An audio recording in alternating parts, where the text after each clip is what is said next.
দেখো এখন ঘড়ি বলছে 10:15।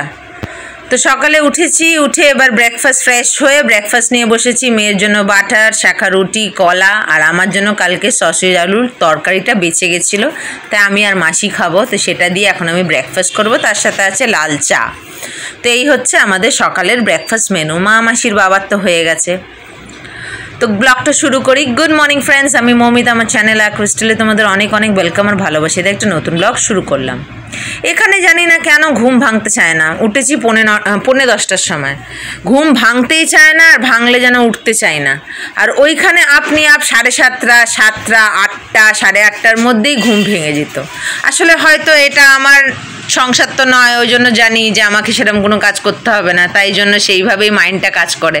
আর ওখানে আমি জানি আমাকে সব কাজ করতে হবে, এটা আমার ঘর, আমাকেই দেখে বুঝে করতে হবে, তাই জন্য হয়তো সেইভাবেই ঘুমটা ভাঙে। তো সব কিছু মাইন্ডসেটের ব্যাপার। তো ঠিক আছে, ব্রেকফাস্টটা করে অনেক কাজ আছে, সেগুলোকে একটা একটা করে সারবো। তারপরে ব্রেকফাস্ট তো হলো, এবার চলে এসেছি ঘর ঠর গুছাবো আর কি, বিছানা গুছাবো। তো এই মশারিটা কালকে বললামই তো যে বাবা ধুয়ে দিয়েছিল, আমরা ছিলাম না, ওই জন্য ভালো করে ধুয়ে দিয়েছিল, আর একটু ঠিকঠাকও করে দিয়েছিল। 2-1 জায়গায় একটু ছিঁড়ে গেছিলো, তো সব দেখছি ঠিকঠাক করে দিয়েছিল। তো কালকে টাঙিয়ে দিল, তো আজকে আবার ঝেড়ে ঝুড়ে তুলে রাখছি। রোজ এরম ঝেড়ে ঝুড়ে তুলে রাখি, আবার রাত্রেবেলা বিছাই। দুপুরবেলা 2-1 ঘন্টার ঘুমের জন্য আর বিছাই না, তখন অল আউটটা জ্বালাই। আর রাত্রেবেলা বিছাই, কারণ অনেকক্ষণের তো অল আউটে না, বেশিক্ষণ আবার মানে তবুও মশা ধরে, এমন ডেঞ্জার। বেশি না হলেও একটা কোথা থেকে যে আসে, ওই জন্য মশারি টাঙিয়েই ঘুমাই। তো এটাকে এখন গুছিয়ে গাছিয়ে তারপরে একটু টুকটাক অন্য কাজ করব। আর ওইদিকে কটকটিটা খেলা করছে, ওর আর কাজ কি, এদিকে রান্নাবান্না হচ্ছে, যে যার কাজ করছে, আর ও দুষ্টুর কাজ করছে। ওর কাজ মানেই তো দুষ্টুমি, খেলে কম, দুষ্টুমি করে বেশি, সবাইকে খেলতে হয়। তো তারপরে ভাবলাম একটু ফ্যানটা মুছে নিই, কারণ আমাদের আবার না একটুখানি কারেন্টের সমস্যা হচ্ছে, ভোল্টেজ আপ ডাউন করছে, তাই কারেন্ট নেই। তো ভাবলাম অফ আছে যখন, ফ্যান দুটোকে মুছে নিই। 2-3 দিন ছিলাম না, ধুলোও পড়েছে, আর গরমকালে বলেছি ফ্যানের স্পিড কমে যায় ময়লা থাকলে। তারপরে এই যে বিছানার চাদরটাকে একটু ঝেড়ে নিচ্ছি। আর আমরা ছিলাম না, তাই মাসিকে বলেছিলাম আসার দিন যেন বিছানার চাদরটা চেঞ্জ করে দেয়। আগেরটা অনেক দিন হয়ে গেছিলো, তাই বিছানার চাদর, বালিশের ওয়ার সব চেঞ্জ করে দিয়েছিল কালকে রাতেই, মানে সন্ধ্যেবেলার দিকে, আমরা আসার আগেই চেঞ্জ করেছে। এখন বিছানা ঝেড়ে ঝুড়ে আরও টুকটাক কয়েকটা কাজ আছে, এবার একটা একটা করে করব। কোথাও থেকে এলে যেন কাজের প্রেশারটা বেশি হয়ে যায়, সেগুলো গুছান গাছান। তারপরে আমার ডাস্টিংগুলো কমপ্লিট করে নিচ্ছি, যেগুলো করে থাকি আর কি। তারপরে চলে এলাম, মেয়ের ডায়পার খালি হয়ে গেছিলো, তো সেগুলোকে আর কি রিফিল করলাম। বেশি নেই, আবার নামাতে হবে। তো যেইটুকু নিয়ে গেছিলাম, এইগুলো সব বেঁচে গেছে, ও বাড়ি নিয়ে গেছিলাম, তো সেগুলোকে আবার রিফিল করে নিলাম, এখন তুলে রাখবো। আর এদিকে দেখো, এটা ওর জ্যাঠা ওকে দিয়েছিল, মিক্স নাটস, পুরো একটুখানি মশালা, ভালোই খাচ্ছে মেয়ে, মুখে টেস্ট লাগছে। তারপরে চলে এলাম, ব্যাগগুলোকে ভালো করে মুছে মাছে তুলে দেবো। এখন তো আবার কোনো কাজ নেই। হ্যাঁ, পরিষ্কার রাখলে কি, শিয়ালদা থেকে নিয়ে আসি তো টেনে টেনে, বিশেষ করে এই ব্যাগটা একটু নোংরা হয়, একটু মুছে মাছে রাখলে পরবর্তীকালে যখন ইউজ করতে যাই আর অত মোছামুচির ঝামেলা থাকে না। তাই আমি ভালো করে কোথাও থেকে এলে চাকা ঠাকাগুলো ভেতরে বাইরে ভালো করে মুছে নিই। তো ওটা তুলে রেখে তারপরে এই যে মা এখন রান্নাবান্না করছে, একটা মানে হয়ে গেছে, আর একটা করছে। আর এই যে অন্ধকার, কারণ সব এমার্জেন্সি লাইটে কাজ হচ্ছে, এমার্জেন্সি বাল্ব। তারপরে চলে এলাম মেয়ের জল ঢালতে। আমি এই হাঁড়িটাকে ভালো করে মেজে মুজে ফ্রিজে রেখে গেছিলাম, খালি হাঁড়ি, কারণ বাইরে রাখলেই ধুলো হয়, তাই ফ্রিজের মধ্যে রেখে গেছিলাম। আসার দিন মাসিকে বলেছিলাম সকালবেলায় যে এটাকে বার করে ফ্রিজ থেকে আবার একটু জল ধোয়া করে 1 হাঁড়ি জল ফুটিয়ে রাখতে, কারণ মেয়ে যা জল খায়, এখন গরম পড়ছে, এখন তো আরও বেশি খায়, ওই জন্য 1 হাঁড়ি জল ফুটিয়ে রেখেছিল। তো সেটাকে আমি রাত্রে বোতলগুলোকে সব ধুয়ে ধায়ে সাবান দিয়ে রেখেছিলাম, তো তার মধ্যেই ঢেলে নিলাম। এদিকে আমাদের বিচ্ছু দেখো কি করছে, নিজের ডিম সেদ্ধ ছাড়াচ্ছে, খুব ভালোবাসে এসব ছাড়াতে, তাই ও দিদন দিয়েছে, বসে বসে ছাড়াচ্ছে। দুষ্টুর আর কাজ কি, কাজ করছে।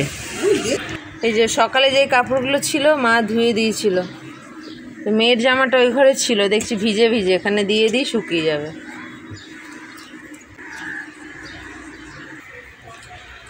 দুষ্টুটাকে একটু কালো আঙুর ছিলে দিলাম, খাচ্ছে, আর কিছু না, একদম এবারে ভাতু খাবে।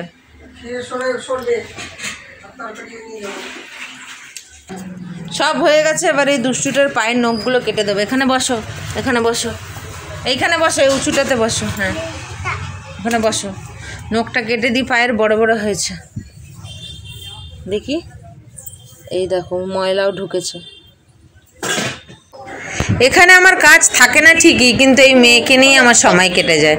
যেরকম ওখানে আমার কাজ থাকে তাই মা ওকে দেখে, কিন্তু এখানে তো আমার কাজ থাকে না, মা নিজের কাজটা করে, যার জন্য আমি ওকে ধ্যান রাখি। মানে একজনকে ওকে ধ্যান রাখতেই হয় যা চঞ্চল। ঠিক আছে, নখগুলো ধীরে সুস্থে কাটি, কেটে ফেটে গেলে আবার বিপদ আছে। তো এখন সকালের কাজ সমস্ত শেষ। এবারে স্নান টান করি, মেয়েকে যে শ্যাম্পু করে দেবো আমি কালকে করবো। স্নান টান করে তারপরে ফিরে আসি। রান্নাবান্নাও শেষ হয়ে গেছে, এবার ঘর দোর মোছামুছি পরিষ্কার হবে। সকাল থেকে মনে এই সামনে এলাম, মানে কথা বলছি। তা আমাদের না কারেন্ট নাই, ওই জন্য এত এরকম লাগছে। কি ভাগ্যিস এমার্জেন্সি আছে, এখানে আছে, কিচেনে আছে, ওই জন্য জ্বলছে। ভোল্টেজটা আপ ডাউন করতে করতে দেখলাম অফ হয়ে গেল। তো এই এমার্জেন্সিগুলোই জ্বলছে, তাই জন্য একটু অন্ধকার অন্ধকার। ভাগ্যিস এমার্জেন্সিগুলো আছে। ঠিক আছে, কেটে নিয়ে দুষ্টুমি করছে। এই যে সিএসসির গাড়ি ঢুকছে, এখানেই কোথাও কাজ হচ্ছে, কোথায় কাজ হচ্ছে কে জানে। 2টো বাজে। কাপড়গুলো নিয়ে এসছি, একটা খালি প্যান্টটা কোমরটা শুকায়নি, ওটা পরে নিয়ে আসবো। এই লাইটটাই জ্বলছে এখনও, কারণ কারেন্ট এখনও ঠিক করছে। তবে খুব একটা গরম লাগছে না। এটাকে শ্যাম্পু করিয়ে দিয়েছি, গা ঘষিয়ে ভালো করে স্নান করিয়ে দিয়েছি। খাবে এখন, তার সঙ্গে পটিও করছে। তো খেতে খেতেই পটি করুক। এক্ষুনি বসলো। টেবিল দিয়ে দিয়েছি। আমি এই স্নান করে এলাম, আর এমার্জেন্সিগুলো আছে বলে সুবিধা। গরমটা খুব একটা লাগছে না। আরেকটা আছে, একটা বাথরুমে আছে, একটা রান্নাঘরে, একটা এখানে আরেকটা আছে। ওটা বাবা আসলে বলবো লাগিয়ে দিতে, এখন অতটা লাগছে না। নিচে এখনও কাজ চলছে। তা আমি আবার একটু মাথায় জল দিলাম, শ্যাম্পু করিনি কারণ এই কদিন জল দেওয়া হয়নি, তো একটু মাথায় জল দিলাম। তো এখন লাঞ্চটা শেয়ার করে 200 টাকা খাওয়াতে বসি। আজকে আমাদের হয়েছে এটা ভাত, এটা বাসি ভাত, ও এটা সেই তরকারি আছে মাছির ভাগের। এটা হয়েছে উচ্ছে দিয়ে আলু দিয়ে ট্যাংরা মাছ দিয়ে চচ্চড়ি। আর এটা হয়েছে বান মাছ, বাইন তো, বান মাছের ঝাল টমেটো ধনেপাতা দিয়ে। একটু আলু দিয়েছে কারণ মেয়ে খাবে। রং এরকম, কিন্তু ওটা ঝাল হয় না, আমরা কাশ্মীরি খাই তো। ঠিক আছে, দুষ্টুটাকে খাওয়াতে বসি। আর এখন আর কিছু শেয়ার করব না। সেই সন্ধ্যেবেলা কখন কি শেয়ার করবো জানি না, কারণ ফোনে চার্জও নেই। এরা ঠিক করবে, চার্জ দেবো তারপরে। 7:30 না, ঠিক আছে। দুষ্টুটা দুপুরে ঘুমিয়েছে, ঘুম থেকে উঠলো, ফ্রেশ করিয়ে দিলাম, একটা কাপ কেক খেলো, তারপরে এই যে এখন পড়তে বসেছে। দুপুরবেলা আজকে আমাদের পুরো কারেন্ট ছিল না, কিন্তু যেহেতু খুব একটা গরম ছিল না, যার ফলে গরমটা লাগেনি। সারা দুপুর কারেন্ট ছিল না, সন্ধ্যে 6টার সময় কারেন্ট এলো, কিন্তু অসুবিধা হয়নি। আমিও ঘুমিয়ে পড়েছিলাম, কারণ মোবাইলে একদম চার্জ ছিল না, 22% চার্জ ছিল। ওই জন্য এডিটও করতে পারিনি দুপুরে, নাহলে আমি অর্ধেক এডিট করে রাখি। তো এমনি রেখে ঘুমিয়ে পড়েছিলাম। তো সন্ধ্যেবেলা 6টার সময় কারেন্ট এলো, তারপরে চার্জে দিলাম, একটু চার্জ হলো, তখন তাই ভিডিও করছি। এবার আরেকটু চার্জ হলে এডিটিংটা কমপ্লিট করে নেব, মানে যতটা হয় আর কি, আবার রাত্রে বাকিটা করব। ওই যে দেখো খুঁড়ে খাড়ে ওখানে আবার প্লাস্টার করে দিয়ে গেছে। আমাদের বাড়ির সামনে খুললো, ওখানে কোনো ফল্ট পায়নি, এখানে খুললো, তারপরে এখানে ফল্ট পেলো, ঠিক করে একদম ইয়ে করে গেল। তাই কারেন্ট আসতে চার্জে বসালাম। এখন দুষ্টুটা পড়তে বসেছে, ওকে পড়াই, আর একটু চার্জ হোক, তারপরে এডিটিংটা মানে বাকিটা কমপ্লিট করে নিই। হ্যাঁ আসছি, দেখি কী বলছে। 10:30 বাজে, খাওয়া দাওয়া হয়ে গেছে। দুষ্টুটা এই 10 মিনিট আগে খেয়ে উঠলো, খেলা করছে। আমাদেরও খাওয়া দাওয়া হয়ে গেছে, বাসন মাজা হচ্ছে, তারপর কাপড়গুলোকে তুলবো, এই হচ্ছে কাজ। আর আজকে ওকে মাথা ঘষিয়ে দিয়েছি, কালকে আমি মাথাটা ঘষবো।